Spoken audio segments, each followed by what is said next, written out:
Episode में हमें देखा था कि प्रोफेसर वीर और रूही को एक ब्रिज के पास लेके आते हैं और वो ब्रिज का एंड एक फेरी कैसल के पास जाके कनेक्ट होता है। तो इस एपिसोड के स्टार्टिंग में हम देखते हैं वीर उस ब्रिज को देखकर कहता है, प्रोफेसर हम चाहे तो ये ब्रिज को उड़कर पास कर सकते हैं ना। अभी प्रोफेसर कहते हैं जरा अपने ऊपर देखो। प्रोफेसर की बात सुनकर वीर और रूही कंफ्यूज होते हुए ऊपर की तरफ देखते हैं। उन्हें सीलिंग में बड़े बड़े हरे रंग के क्रिस्टल्स लटकते हुए नजर आते हैं। रूही कहती है यहाँ पर तो बहुत सारे नेक्स्ट क्रिस्टल्स मौजूद है। वीर रूही की बात सुनकर कहता है to be on the safer side, मैं अपने रूप बदलने वाले डेविसोर को यूज करता हूँ।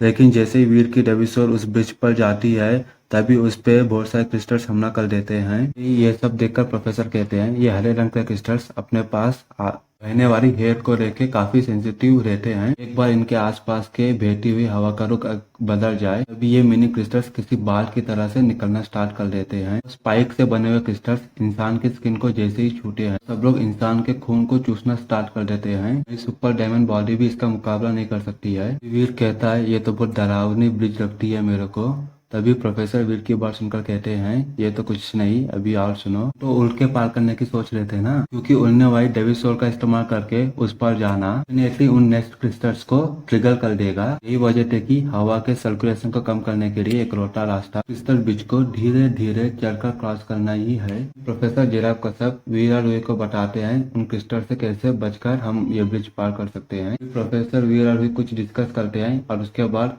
वो सब लोग धीरे धीरे उस क्रिस्टल ब्रिज के ऊपर थोड़े डिस्टेंस के साथ चलना स्टार्ट करते हैं। तीनों में से कोई भी बहुत ज्यादा तेज चलने की कोशिश भी नहीं कर रहा था। फिर प्रोफेसर कहते हैं हमें इस ब्रिज पर चलने के लिए थोड़ा डिस्टेंस रखना होगा और हम सबको बहुत स्लो ही चलना होगा। अभी रूही और वीर प्रोफेसर की बात मानते हुए उस क्रिस्टल के ब्रिज के ऊपर चलते रहते हैं। प्रोफेसर भी उस ब्रिज के ऊपर चलते हुए कहते हैं अजीब बात है, ये क्रिस्टल्स अभी तक एक्टिवेट क्यों नहीं हुए? एक ना क्रिस्टल को तो एक्टिवेट होना था, बहुत अजीब बात है। चलो ठीक है, फिर ये ब्रिज को पार करते हैं, बाद में सोचा जाएगा जो होगा। और फिर सब लोग धीरे धीरे चल चल के फाइनली उस क्रिस्टल ब्रिज को पार कर लेते हैं। ऐसा कहते हैं चलो अब हम अंदर चलते हैं। कासल के अंदर जाने लगते हैं। वीर और रूही प्रोफेसर की बात सुनकर हाँ में सर हिलाते हैं और प्रोफेसर से थोड़ा डिस्टेंस मेंटेन करते हुए उनको पीछे पीछे चलने लग जाते हैं। तभी वीर रूही से कहता है अगर कोई भी प्रॉब्लम या डेंजर आए तुम बेझिझक मेरे पीछे आके खड़े हो जाना, मैं तुम्हें बचा लूंगा। फिर रूही भी कहती है वीर तुम्हें आगे जाकर बहुत ज्यादा ही सावधानी से देखना होगा, आगे बहुत ज्यादा ही डेंजरस हो सकता है। रूही भी कहती है वीर आगे बहुत ज्यादा डेंजर हो सकता है, तुम जरा केयरफुल रहना। और उस कासर के अंदर पहुंचकर तीनों ही ये नोटिस करते हैं कि उस कासर का गेट खुला हुआ रहता है। जैसे ही वो तीनों कैसल के अंदर गेट के पास जाकर एंटर होते हैं तभी वो सब शॉक हो जाते हैं। वीर रूही और प्रोफेसर के सामने उस कैसल के अंदर वहाँ पर बहुत सी लाशें मौजूद थी। तभी प्रोफेसर आगे बढ़ते हुए कहते हैं इन सभी मरे हुए लोगों को छूने की कोशिश भी नहीं करना, क्योंकि हमें मालूम नहीं कि ये लोग कैसे मरे हुए हैं। अचानक से उन तीनों को उस कासल के अंदर मौजूद स्ट्रक्चर से एक आवाज आने लगती है। जैसे ही प्रोफेसर उधर मुड़कर देखते हैं कहते हैं ये तो तुम हो, यहाँ पर कैसे आए? तभी हमें रितेश भल्ला को दिखाया जाता है। मत पूछिए प्रोफेसर, आपसे अलग होने के बाद इधर उधर भटकता हुआ फाइनली इस जगह पे आ गया। इस जगह पे मुझे ये चीज मिली, लाल रंग का क्रिस्टल प्रोफेसर को दिखाता है। फैंटास्टिक, तुमने तो कमाल कर दिया है रितेश, अब जल्दी से ये चीज मुझे दे दो दे दो। तभी रितेश भला कहता है ठीक है जैसा आप कहें प्रोफेसर। तभी रितेश भला प्रोफेसर की ओर चलने लग जाता है। जैसे ही वो प्रोफेसर के पास पहुंचता है वो तभी प्रोफेसर को क्रिस्टल देने के बजाय प्रोफेसर के ऊपर जोरदार हमला कर देता है। तभी प्रोफेसर की बॉडी भी पूरी तरह से गोल में बदल जाती है। क्या लगता है रितेश, मैं तुम पर और तुम्हारे बातों पर इतने आसानी से यकीन करूंगा? रितेश भला अपने हाथों से एक ग्रेनेड निकालकर फेंक देता है। वीर और रूही को लगता था कि रितेश भला ग्रेनेड को प्रोफेसर की ओर फेंक रहा है, पर उसने तो ग्रेनेड को क्रिस्टल के पैलेस के बाहर फेंक दिया था। रितेश भला के ग्रेनेड को फेंकते ही सीलिंग में मौजूद सारे क्रिस्टल्स इसी समय ही ऑलमोस्ट एक्सप्लोड हो जाते हैं। नेक्स्ट क्रिस्टल्स के एक्सप्लोड होते ही वो सारे नेक्स्ट क्रिस्टल्स नीचे आते ही सभी के ऊपर हमला करने लग जाते हैं। उन तीनों के पास उन क्रिस्टल से बचने का तो टाइम ही छोड़े, रिएक्ट करने का भी टाइम नहीं बचा था। फिर रितेश भला बेरहमी से कहता है अब सरो नरक में। उन तीनों से कहता है पर लेकिन वो सभी क्रिस्टल्स रितेश भला की बॉडी को इस तरह से पार कर रहे थे, इस तरह से पास करते हुए चले गए जैसे कि रितेश भला उन लोग का टारगेट ही ना हो, मतलब उसे एक भी क्रिस्टल लगा नहीं था। ये सब देखकर रूही कहती है ये मिनी क्रिस्टल्स रितेश भल्ला पे अटैक काय को नहीं कर रहे हैं और ये सब लोग हमारे पीछे क्यों पड़ रहे हैं क्रिस्टल्स। अभी हम देखते हैं कि प्रोफेसर के ऊपर वो सभी मिनी क्रिस्टल्स अटैक कर देते हैं और उनकी डायमंड बॉडी भी वो अटैक को झेल नहीं पाती है। तो हरे रंग के क्रिस्टल्स अभी लाल रंग में बदलना शुरू हो जाते हैं। जाहिर सी बात ही उन सब ने प्रोफेसर जेराव कश्यप का ब्लड को चूस दिया था। हरे रंग के वो मिनी क्रिस्टल्स वीरा लुई के पास आते हैं,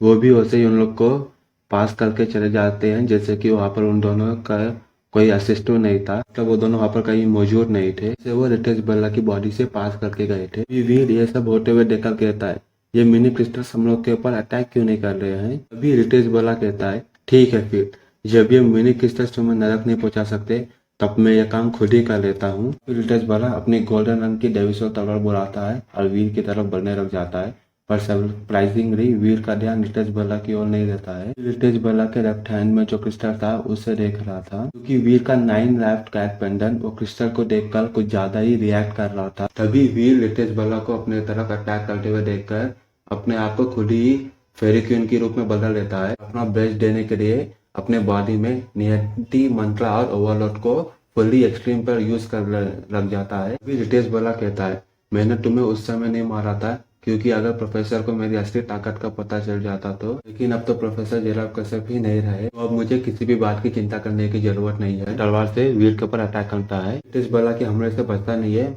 और उसके ही तरफ बढ़ने लग जाता है। वीर जानता था कि अगर वो अपनी सारी ताकत भी लगा ले तभी भी वो रितेश भल्ला की फिटनेस का कोई मैच नहीं कर पाएगा। उसकी फिटनेस लेवल ऑलरेडी 100 के पार चली गई है। उसके पास ये सीक्रेट डेविसोर हथियार भी है 2nd सेंचुरी का। सोचते मेरे पास सिर्फ एक ही मौका है, वो है इसे क्लोज कॉम्बैट में हराना और मैं वही करना चाहता हूँ। रितेश भल्ला की तलवार को डॉज करने में वीर थोड़ा सा ही स्लो रह गया था, से ही वीर की गर्दन पे थोड़ा सा कट का निशान आ जाता है। लग रही पर वीर के उस कट में से खून निकलना भी शुरू हो गया था। अभी रूही कहती है वीर ध्यान से, गेट्स वार टेक्निक है, भल्ला को खुद पर उस तलवार से दोबारा वार करने मत देना। रितेश भल्ला वीर के ऊपर कई सारे हमले करने लग जाता है और कहता है हमारा कैप्टन रूही तुम वाकई चौहान फैमिली से हो, इतनी ज्यादा नॉलेजेबल कि मेरे एक ही अटैक में ये पहचान लिया कि ये गेट्स वार टेक्निक है, मानना पड़ेगा, आई एम इम्प्रेस्ड। लेकिन अफसोस तुमने ये पहचानने में बहुत ज्यादा ही देर कर दी, अब तुम्हारा ये आशिक मेरे हाथों से मर जाएगा। रितेश भल्ला अपना लेफ्ट हैंड मूव करता है और एक दूसरी डेविसोर तलवार बुलाता है। रितेश भल्ला अपने हाथों में एक एक तलवार लिए हुए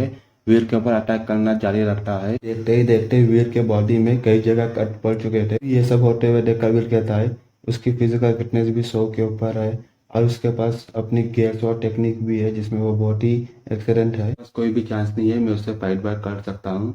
जब से मैं एक इवॉल्वर बना हूँ तब से मेरे को इतना दुखी और इतना कमजोर महसूस नहीं हुआ है कि मैं किसी से लड़ नहीं पा रहा हूँ। अभी रूही वीर की इतनी बुरी हालत देखते हुए अपने हाथ में एक डेविस और खंजर बुला लेती है, कहती है वीर रुको मैं तुम्हारी मदद करता हूँ। पर वीर जैसे ही ये सुनता है वीर कहता है रूही वहां मत आना, तुम वहीं पर ही रुके रहो। रितेश भल्ला कहता है टेंशन मत लो, मैं तुम दोनों को जान से मार दूंगा। वीर कहता है तुम्हारी गेयर स्वाट टेक्निक वाकई एक पावरफुल टेक्निक, जैसे ही एक स्वाट से हमला करते हो तभी तुम्हारी दूसरी स्वाट रेडी हो जाती है हमला करने के लिए।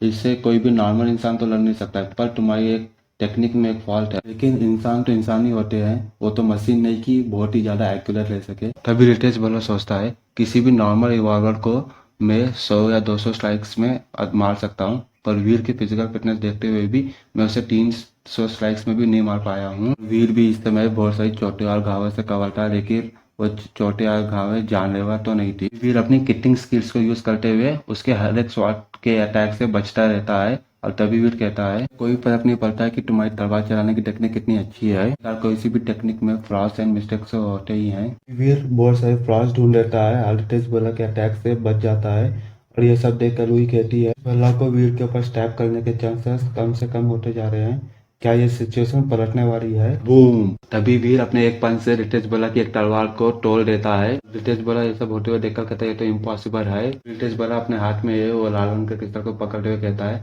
मैं तुम्हें यहाँ पर जान से मार दूंगा और तुम्हें दफन में करने की भी जगह नहीं मिलने वाली यहाँ पर। और इसी से चैप्टर यहीं पर ही खत्म हो जाता है।